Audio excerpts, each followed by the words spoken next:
The diner sat on the edge of a sleepy highway town, its neon sign flickering slightly as dusk settled in. Inside, the smell of strong coffee and sizzling bacon filled the air. Most of the tables were empty, just a few truckers nursing their drinks, reading the faded local paper. She wiped down the counter, her apron dusted with flour, glancing at the clock. It was nearly closing time, and she was eager to finish her shift. Then the door slammed open. A blast of cold air and the roar of an engine outside made her jump. A man staggered in, leaning heavily on the frame. His leather jacket was torn, one sleeve stained dark with dried blood. Bruises covered his face and hands, and his eyes flickered nervously from corner to corner. Her heart raced. "Oh my God, are you okay?" she asked, grabbing a chair for him. He shook his head, barely speaking, and slumped onto the seat. The smell of sweat and gasoline hit her. She could see the faint trembling in his hands. I can help you," she said, forcing her voice calm even as adrenaline shot through her. She pulled the first aid kit from under the counter, carefully cleaning the cuts on his knuckles and forehead. "You're going to be fine," she murmured, more to convince herself than him. He let out a small, almost inaudible sigh of relief, his tension easing slightly. She noticed the tattoos on his arms, symbols she didn't recognize, and the hardened lines of someone used to a violent life. Hours passed as she cleaned and bandaged his wounds, offering water and a sandwich she had hurriedly thrown together. The diner's clock ticked relentlessly, but she barely noticed. She only realized how late it had become when she glanced at the empty highway outside. Finally, he sat up, eyes meeting hers. He produced a small folded note from his pocket and handed it to her. The paper was crumpled but the writing was clear. "You don't know what you started." He stood slowly, wincing as his bruises protested, and nodded once in thanks before walking out the door. The sound of a motorcycle starting up echoed behind him, fading into the night. She stared at the note, heart pounding. Fear, curiosity, and a strange thrill battled inside her. Who was he, and what did he mean by that cryptic warning? She tucked the note into her apron pocket and closed up the diner, trying to ignore the chill creeping down her spine. Outside, the night was quiet, but she couldn't shake the feeling that something far bigger than her small diner had just been set in motion. She locked the doors and stepped out into the darkness, the wind tugging at her hair. Somewhere on the open road, a man rode toward her life, unknowingly pulling an entire world of danger along behind him. The morning after the biker left, the diner felt strangely quiet.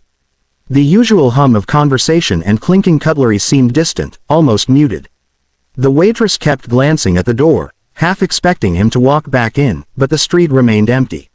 She tried to focus on her work, pouring coffee and taking orders, but the folded note burned in her pocket like a secret she wasn't ready to understand. Days passed, and life returned to its slow rhythm. Yet, there was a subtle tension in the air, a sense that something was coming, something she couldn't see. She caught herself staring at every passing car, wondering if it carried him back, wondering if he'd been alone. Then, one late afternoon, the first low rumble reached her before she saw it. She froze mid-step, a plate in her hand, as the sound of hundreds of motorcycles rolling over asphalt shook the windows of the diner. Her heart leapt into her throat. Outside, the street had transformed. Leather jackets gleamed in the sunlight, chrome shined on countless motorcycles lined up like soldiers ready for inspection. The sheer number was staggering, 800 men, all riding with an intimidating precision. The waitress stumbled back behind the counter, hands trembling. From the center of the line, the biker she had helped stepped forward. His face, bruised days ago, now bore a quiet strength. His dark eyes met hers, and she felt both fear and relief. He removed his helmet, revealing the tattoos that had hinted at something dangerous in part 1, and offered a small, faint smile. "You helped one of us," he said, voice calm but carrying weight. "Now all of us are here." Her stomach dropped. 800 men, 800 bikers, notorious and feared across states. Panic surged through her, but underneath it, a strange feeling of awe and respect flickered. These weren't just random criminals. They were a brotherhood bound by loyalty, and she had unknowingly earned a place in their code. One of the bikers rode forward, stepping off his bike with careful precision. "Don't be afraid," he said, nodding toward her. She did what needed to be done. "That matters to us more than anything else." The waitress swallowed hard, still trembling. I I didn't do anything extraordinary. I just helped him. The first biker's eyes softened. Exactly. That's why it matters. In our world, loyalty and kindness are rare. You showed both, without knowing the consequences. For the first time, she noticed the subtle respect in their expressions. There was no anger, no threat, only acknowledgement of her courage. Slowly, the fear that had frozen her moments ago gave way to something else, understanding.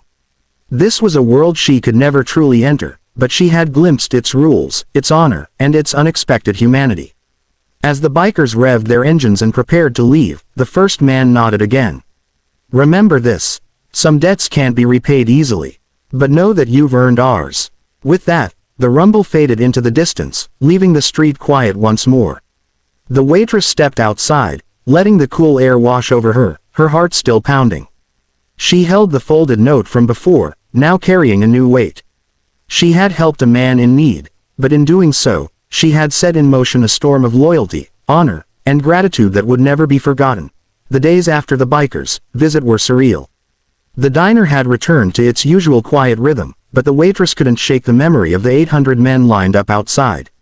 Their presence had left a mark, not just on the street, but on her. Each time a motorcycle passed by, she jumped, heart racing. Even the smallest noise set her on edge. The world she lived in suddenly felt smaller, fragile, and uncertain.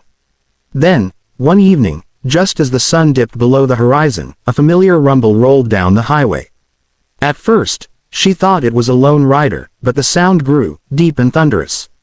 Her pulse quickened. One by one, motorcycles appeared, dozens at first, then hundreds. 800 Hell's Angels, the same riders from before, were back. The lead biker, the man she had helped, stopped his bike in the middle of the street. He removed his helmet, letting the wind sweep through his hair. "We're here," he said calmly, yet there was a weight behind his voice that made her swallow hard. "To repay a debt, but also to warn you." Her confusion was obvious. "Warn me? About what?" she asked, her voice trembling. He glanced at the crowd behind him. "The world we live in isn't forgiving.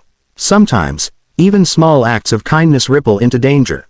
You've been brave, but bravery can attract attention you might not be ready for." She stared at him, heart pounding. The enormity of the situation was overwhelming.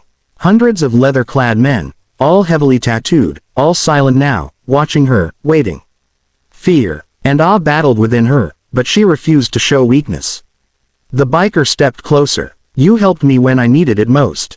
That's loyalty. That's rare. We don't forget that. Some would have ignored you, maybe even threatened you.